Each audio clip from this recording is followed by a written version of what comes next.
নমস্কার বন্ধুরা, মামুনি রান্নাঘরে সবাইকে স্বাগত। আজকে আমি বানাবো একটা জলখাবার। সেই জলখাবারটা ছোট বড় সবারই পছন্দ হবে। সেই জলখাবারটা বানানোর জন্য আমি নিয়ে নিয়েছি 1 বাটি ময়দা, 2টো ডিম আর গোটা জিরে, লঙ্কা, হলুদ আর স্বাদ মতো নুন। জলখাবারটা বানাবো তার আগে আমি একটা বাটিতে ময়দার ব্যাটার তৈরি করে নেব।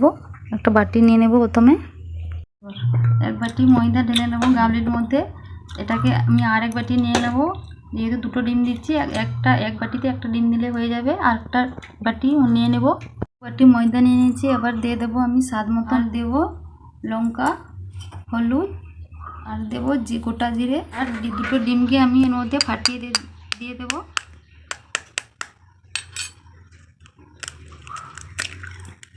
এবার এটাকে অল্প অল্প জল দিয়ে আমি ব্যাটার তৈরি করে নেব। অল্প অল্প জল দেব আর মিশ্রণটা মেশাতে থাকবো। একসঙ্গে যদি বেশি জল দিই তাহলে পরে খুব একটা ভালো হবে না।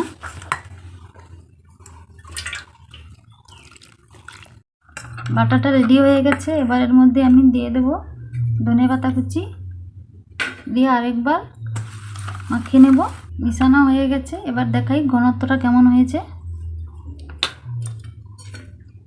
এই দেখুন, এভাবে করে রেখেছি। বেশি পাতলা নয়, বেশি মোটাও নয়। এটা রেডি হয়ে গেছে। এবার ঢাকনা দিয়ে রেখে দেবো। উনুনটা ধরিয়ে নেব।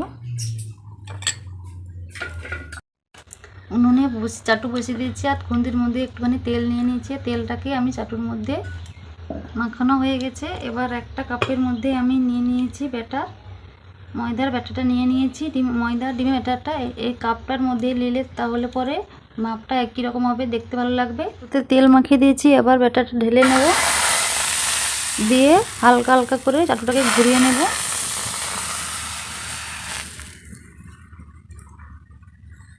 এবার এটাকে টালার পর ধারগুলো ফুলে ফুলে গেছে। এবার এটাকে আমি উল্টে নেব।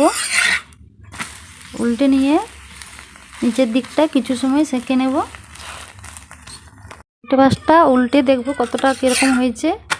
এই দেখুন, এরকম হয়ে যাবে। এইভাবে করে আমি বাকিগুলো করে নেব।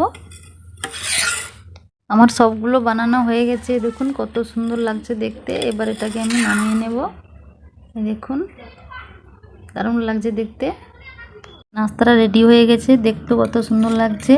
আর এই নাস্তাটা বানাতে খুব বেশি সময় লাগে না, তা খুব তাড়াতাড়ি হয়ে যাবে। আর এটা আমি কষা মাংস নিয়ে নিয়েছি, মাংসের কারি। আর 2টো আইটেম বানিয়েছি আমি। আর একদিকে নিয়েছি টমেটো কেচাপ। যার যেটা দিয়ে ভালো লাগে সে সেটা দিয়ে খেতে পারো। আর ঝাল দিয়েও খেতে পারো আর মিষ্টি দিয়েও খেতে পারো, তাহলে পরে খুবই ভালো লাগবে খেতে।